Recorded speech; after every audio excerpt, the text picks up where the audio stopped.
میدونی ترسناکترین اتفاق دنیا چیه؟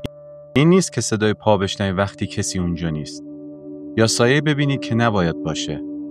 ترسناکترین اتفاق اینه که تاریخ مرده باشه اما هنوز نفس بکشه. امشب میخوام شما رو ببرم به یکی از قدیمی ترین و نفرین شده ترین بناهای ایران، جایی که شبها هنوز صدای کاروانها شنیده میشه که قرنهاست وجود نداره. این داستان واقعی و ثبت شده کاروانسرای متروکه قزوینه. ماجرایی که میخوام براتون تعریف کنم برمیگرده به چند سال قبل، به 4 دانشجوی معماری از دانشگاه تهران. آرش، پسری باهوش و مغرور، همیشه فکر میکرد بیشتر از بقیه میدونه. عاشق تاریخ و بناهای قدیمی بود. مریم، دختری جدی، باهوش و بسیار کنجکاو. از اون آدمایی که وقتی رازی رو ببینن تا تهش میرن. عاشق کشف حقیقت حتی اگر خطرناک باشه. سامان، شوخ‌طبع و بامزه، همیشه جو رو سبک میکرد. ولی پشت خنده‌اش یک ترس پنهان بود. خیلی زودتر از بقیه میترسید. همیشه غر میزد که چرا ما باید بریم این ساختمان‌های قدیمی و متروکه رو ببینیم. الهام، آرام و حساس با تخیلات قوی، همیشه به نشانه‌ها و خواب‌ها اهمیت میداد. گاهی پیش‌بینی‌هایی میکرد که بعداً درست از آب در میومد. این 4 نفر تصمیم گرفته بودند پایان نامه مشترکشون رو روی بررسی معماری کاروانسراهای تاریخی ایران بنویسن. استادشون هم چند بنای مهم تاریخی رو بهشون معرفی کرد. اما در بین همه اونها یک اسم بیشتر از همه توی ذهنشون موند: کاروانسرای متروکه قزوین. استاد گفت از نظر علمی و بنا ارزش بالایی داره این کاروانسرا. معماری صفوی، موقعیت خاص در مسیر قدیمی کاروانها و بقایای دیوارهایی که هنوز محکم سر جاشون ایستادن. اما در کنارش بچه‌ها باید حواستون به یک چیزی باشه. اونم وقتی که من خودم برای بررسی این بنا رفته بودم، مردم محلی بهم گفتن که توی هیچ کتابی در موردش نوشته نشده و ثبت نشده. اهالی بهم گفتن شب اونجا نمون. اونجا محل عبور ارواح و جن هاست. صدای زنگوله ها رو میشنوی. صدای کاروانی که دیگه وجود نداره و از اونجا گذر میکنن در شبها.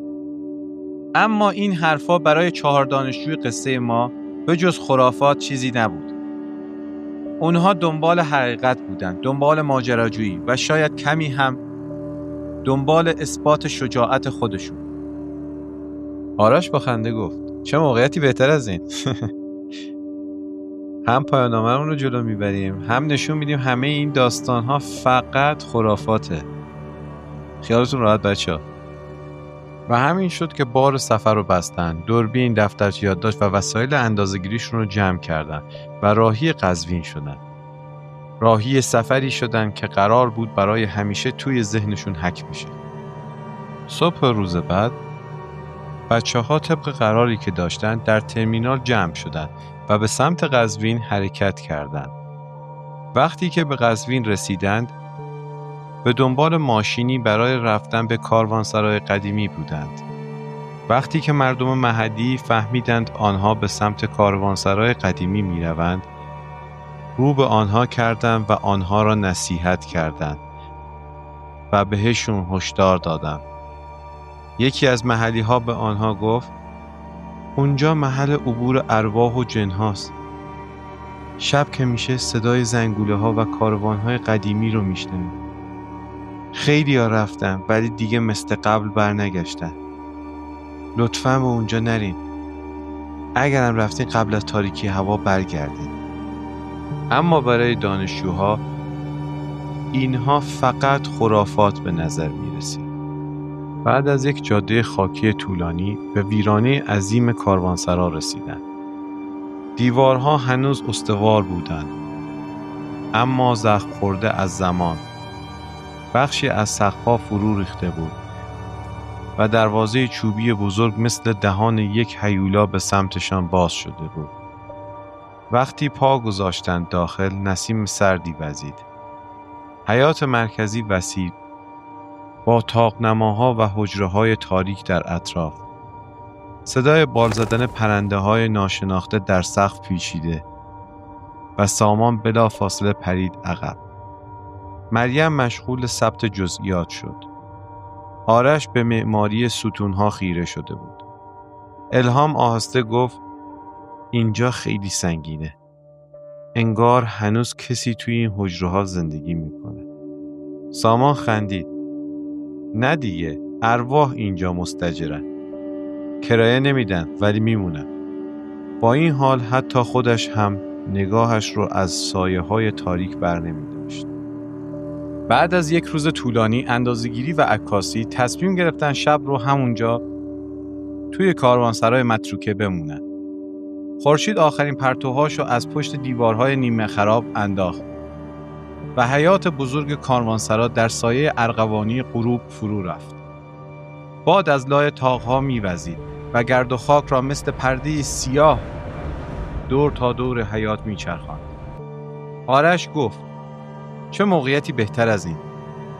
شب بمونیم، معماری رو با نور چراغ بررسی کنیم. این تجربه‌ایه که تو هیچ کتابی نوشته نشده. تازه میتونیم ثابت کنیم که تمام این حرفا همش یه سری خرافات الکیه. مریم با دفترچه در دستش کنار ستونها قدم میزد. هر چیزی را ثبت میکرد. شکستگی‌ها، تزئینات باقی مانده، حتی حس عجیبی که از بنا بهش دست میداد. الهام ساکت‌تر از همیشه گوشه‌ای نشسته بود. به آسمان نگاه میکرد و زیر لب میگفت اینجا یه چیزی داره، انگار نمیدونم، یه موجودی انگار اینجاست. انگار اینجا همه چیز هنوز زنده است. احساس خوبی به اینجا ندارم. سامان مدام غر میزد. شعله کوچیک آتیشی رو که روشن کرده بودن رو نگاه کرد و گفت فردا هم میشد ادامه بدیم. چرا باید اینجا بمونیم؟ آخه توی شب گفتن اینجا نمونین. چرا باید شب بمونیم؟ مگه اون آقای نگفت که شباش خوب نیست؟ شبای اینجا یه اتفاقاتی میفته. کسی جوابش را نداد. آسمان کم کم تاریک شد.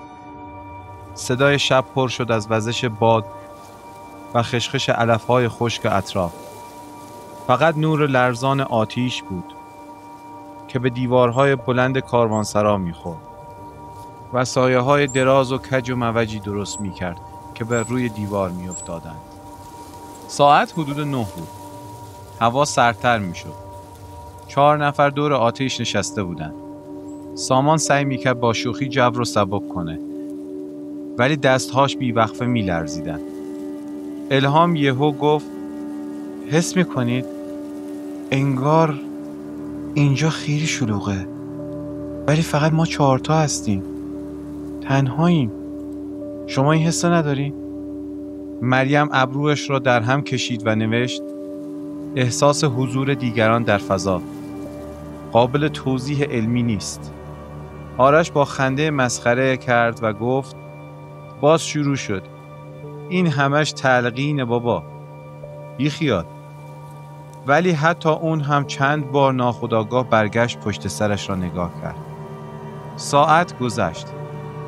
هوا خفه تر شد. انگار نفس کشیدن سخت‌تر بود. وقتی ساعت به 12 رسید، سکوت مطلق همه جا را گرفت. حتی صدای جیرجیرک‌ها هم قطع شد. اولین صدا خیلی ضعیف بود، مثل برخورد فلز به فلز. همه سرشون رو بلند کردن. سامان ترسیده گفت شنیدین؟ آرش زمزمه کرد ستونا لغ خوردن. چیز خاصی نیست بچه‌ها، خیالتون راحت. اما صدا تکرار شد. این دفعه ریتمیک‌تر. صدای زنگوله ها شروع شد.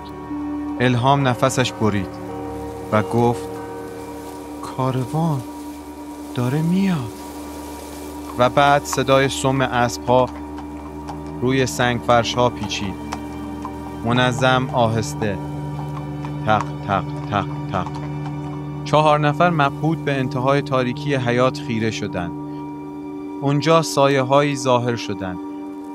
اول شبیه دود، اما هر لحظه واضح‌تر خطوط بدنها، سر اسب‌ها و بعد مردانی با لباس صفوی، شمشیر به کمر، صورت‌های بیرنگ و چشم‌های درخشان مثل زغال. آرش دوربین را بالا گرفت، فلش زد. نور لحظه‌ای همه چیز را روشن کرد.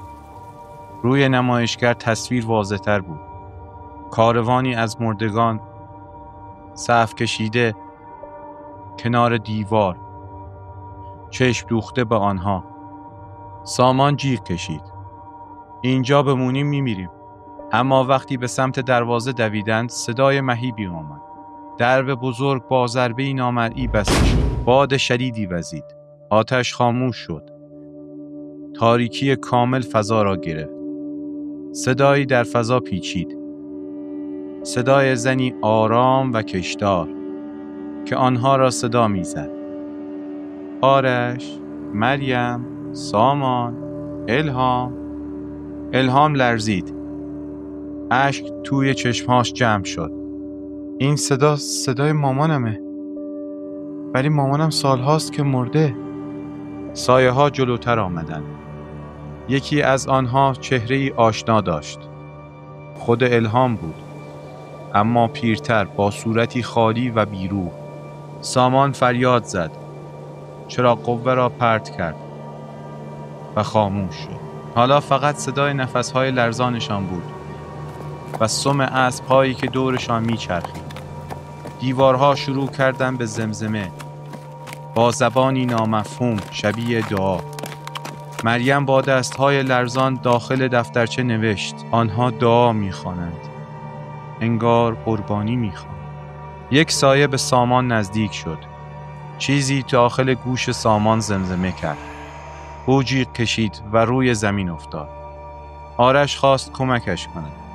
ولی دست یخی از تاریکی بیرون آمد و مچ آرش را گرفت. استخوانش زیر فشار ترک خورد. فریادش حیات را پر کرد. الهام گریه کنان فریاد زد. نباید بخوابیم. اگه چشمامونو ببندیم میان سراغمون. همان لحظه دوربین بدون هیچ دکمه‌ای که فشار داده شود دوباره فلاش زد. عکس جدیدی روی نمایشگر. 4 نفر ایستاده بودند. اما پشت سرشان 10 سایه صوفی و در مرکز صف الهام پیر. سپید دم که آسمان قزوین کم کم روشن می شد، صدای موتور یک پیکان قدیمی در جاده خاکی پیچید. کریم راننده محلی بود که روز قبل دانشجوها باهاش هماهنگ کرده بودند تا صبح دنبالشون بیاد و برسونتشون به شهر. کریم وقتی به نزدیکی کاروانسرا رسید، لحظه‌ای پایش را روی ترمز فشار داد. چیزی که دید تا آخر عمر از ذهنش پاک نخواهد شد. 3 نفر از آن 4 دانشجو لنگان از در کاروانسرا بیرون آمدند. آرش با صورتی خاکستری و خونالود و چشمانی خالی از زندگی. مریم با موهای سفید شده و دستهای لرزان که مدام زیر لب چیزی زمزمه می‌کرد. سامان که مثل دیوانه ها می‌خندید و فریاد می‌زد. من دیدم. من همشونو دیدم. اما از الهام هیچ خبری نبود. آخرین عکس ثبت شده را باز کردند. همه در سکوت خشکشان زد. 3 دانشجو در حیاط کاروانسرا ایستاده بودند. با چهره‌های خسته و وحشت زده. اما پشت سرشان صفی از سواران صفوی با زره‌های پوسیده و چشم‌هایی که مثل آتش در تاریکی می‌درخشیدند. و درست در میانه آنها الهام، بیروح رنگ پریده ایستاده بود و مستقیم به لنز نگاه می‌کرد. انگار از آن طرف عکس به صورت زنده داشت تماشا می‌کرد. دفترچه‌ای که مریم به دست داشت بعدها تحویل پلیس داده شد. صفحات خیس از خون و خاک بود و با دستخط لرزان تنها یک جمله در صفحه آخر که بارها تکرار شده بود. اونها هنوز اینجان. هنوز تو کاروانسرا زندگی میکنه. مرسی که تا آخر این ماجرای ترسناک کنار من بودید. اگه دوست دارید دوباره با هم سراغ رازهای وحشتناک و واقعی بریم، کانال جیغ رو سابسکرایب کنید و لایک کنید. نظرتون رو حتما بنویسید. شاید قصه بعدی تجربه شخصی شما باشه. من فرزام هستم و این تازه شروع ماجراست.